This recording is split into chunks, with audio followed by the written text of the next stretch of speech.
Bengali cooking ব্লগে আপনাদের এখানে স্বাগত জানাই। আজকে আমি নিমকি বানিয়ে দেখাবো বাড়িতে, খুব কম সময়ে বানিয়ে ফেলবেন বাড়িতে।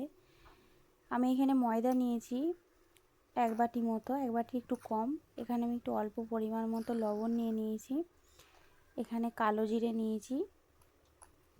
আমি এবার একটু সাদা তেল দেবো, কিন্তু তার আগে হাত দিয়ে ভালো করে আমি একটু মেখে নেব। ভালো করে মাখা হয়ে গেলে তারপর পরিমাণ মতো একটু ময়ান দিয়ে দেবো, সাদা তেল দিয়ে হাত দিয়ে ভালো করে মাখতে হবে। আমি ভালো করে এখানে মেখে নিচ্ছি। আমি যেভাবে মেখে নিয়েছি দেখতে পাচ্ছেন, এইভাবে আমি ভালো করে মেখে নিয়েছি। এইভাবে আপনারাও বাড়িতে বানিয়ে দেখবেন। এখানে আমি পরিমাণ মতো অল্প জল ব্যবহার করেছি, যেমন লাগবে সেরকম জল দেবেন। একটু শক্ত করে মাখলে বেশি ভালো হয়। আমি এখানে ভালো করে মেখে নিয়েছি। মাখা হয়ে যাওয়ার পর আমি এখানে কিছুক্ষণ চাপা দিয়ে রেখে দেবো, 10-15 মিনিট মতো। চাপাটা খুলে দেখব।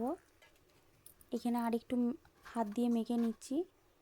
এবার ভালো করে আমি দুটো গুটি কেটে নেব। এখানে আমি ভালো করে এটা বেলে নেব। আমি যেভাবে বানাচ্ছি বাড়িতে এভাবে বানিয়ে দেখবেন, খুবই ভালো লাগে। দোকানে কিনে আনার থেকে বাড়িতে বানিয়ে দেখবেন, খুবই ভালো হয়। খুব কম সময়ে হয়ে যায় আর অনেকগুলো হবে। আমি এখানে অনেকগুলো বানিয়ে আপনাদের কাছে দেখাচ্ছি। এখানে আমি ভালো করে মেখে নিচ্ছি। আমি এখানে ভালো করে গোল গোল করে এবার আমি একটা বেলে আপনাদের কাছে দেখিয়ে দিচ্ছি। প্রথমে আমি যেভাবে করছি সেভাবে আপনারাও দেখবেন, দেখে বাড়িতে বানাবেন।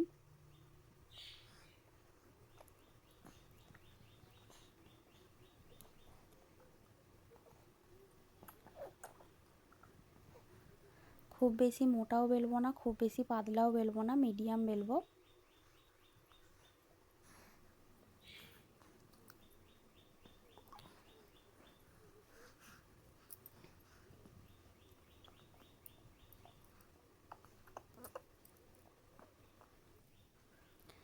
আমি একটা ছুরি নিয়েছি, আমি ছুরির সাহায্যে এখানে আমি কেটে নিচ্ছি লম্বা লম্বা করে। প্রথমে আমি লম্বায় কাটবো।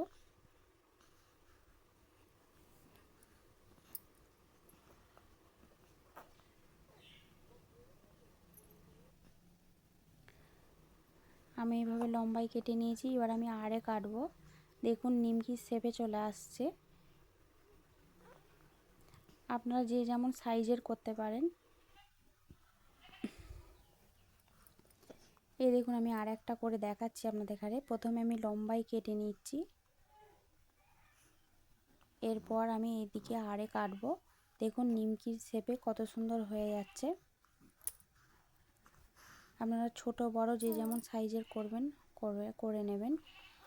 এখানে আমার হয়ে গেছে কাটা। আমি একটা পাত্রে নিয়ে নিয়েছি। এবার আমি কড়াইতে তেল গরম করতে দিয়েছি।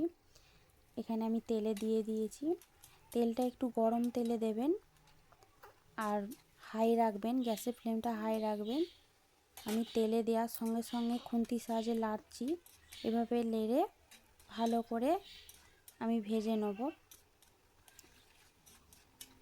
সব সময় এইভাবেই নেড়ে নেড়ে ভাজতে হবে। দেখুন কালারটা কত সুন্দর এসেছে, নিমকির মতনই হয়েছে পুরো, ঠিক দোকানের মতো হয়েছে। আমি আবারও ভেজে নেব বাকিগুলো। এখানে তেলে দেওয়ার সাথে সাথেই নিমকিগুলো একটার সাথে একটা গায়ে লেগে থাকবে না, ছেড়ে যাবে। তবে গ্যাসের ফ্লেমটা হাই রাখবেন আর এভাবে নেড়ে যাবেন, তাহলে দেখবেন নিমকিটা খুব সুন্দর কালার হবে।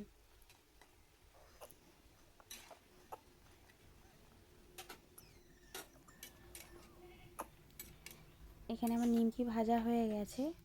ভিডিওটি যদি ভালো লেগে থাকে প্লিজ চ্যানেলটি সাবস্ক্রাইব করে দেবেন। লাইক কমেন্ট শেয়ার করতে অবশ্যই ভুলবেন না।